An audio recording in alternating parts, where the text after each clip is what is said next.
Bom, gente, dando continuidade, tá, o assunto sobre terremotos ainda, né? À medida que as placas tectônicas se movimentam, ou mesmo na formação de um vulcão ou erupção de um vulcão, pode ocorrer esse tremor de terra, conforme a gente viu aí, né, na parte da aula anterior.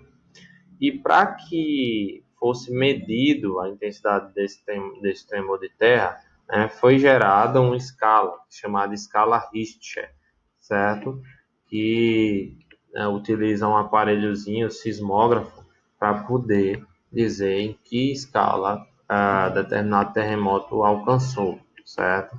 Só para vocês entenderem um pouquinho dessa escala, a magnitude e seus efeitos, certo? A gente tem o seguinte: a uma magnitude 2.0 a 3.4 chega a ser imperceptível, né? Alguns terremotos aqui no Brasil, por exemplo, já ocorreram e ocorreram sob essa magnitude aqui, ó, do terremoto. Então, praticamente perceptível. Outros podem haver em que se há, né, houve-se pouco barulho do tremor, por exemplo. E aqueles que são os mais graves realmente são aqueles que têm, né, a sua magnitude, a sua intensidade maior, certo? 7.0 a 7.3, a gente tem aí danos graves a edifício e quebras de encanamento subterrâneo. E acima de 8, alguns poucos terremotos, né, ocorreram já acima de 8, no Chile já teve, no Japão, na Indonésia, tá?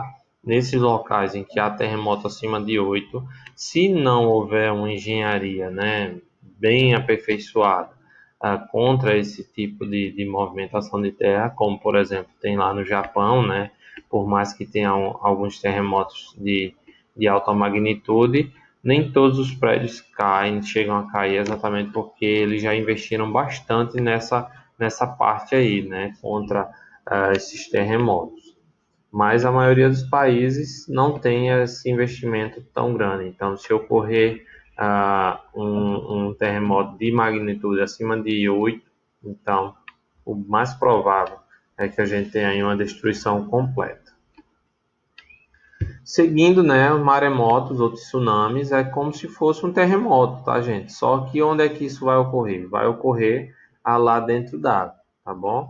Os terremotos, eles ocorrem, como eu falei antes, nas placas tectônicas, sendo que a projeção dele vai chegar até a superfície. Então, a gente tem esse local dentro da placa tectônica como sendo chamado de hipocentro do terremoto, e o local onde vai ser projetado verticalmente na sua superfície, tá? É o chamado epicentro do terremoto ou do maremoto, tá? Do tremor de terra como um todo.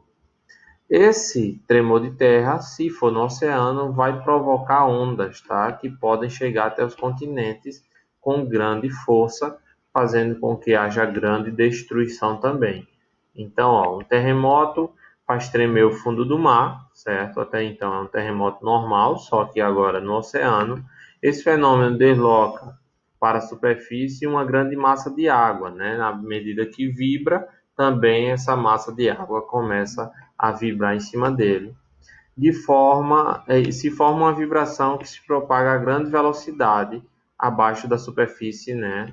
E daí, mesmo se tiver um navio aqui, por exemplo, ele vai perceber esse maremoto como uma ondinha pequena. Por quê? Porque existe uma parte do leito oceânico mais profunda e outra parte mais rasa. Você só vai perceber realmente quando está chegando um tsunami quando ele for se aproximando do continente, tá? E daí a água é aspirada da margem. Então há um retorno abrupto da água, exatamente porque essa onda está crescendo. Então, à medida que ela vai crescendo, ela suga a água.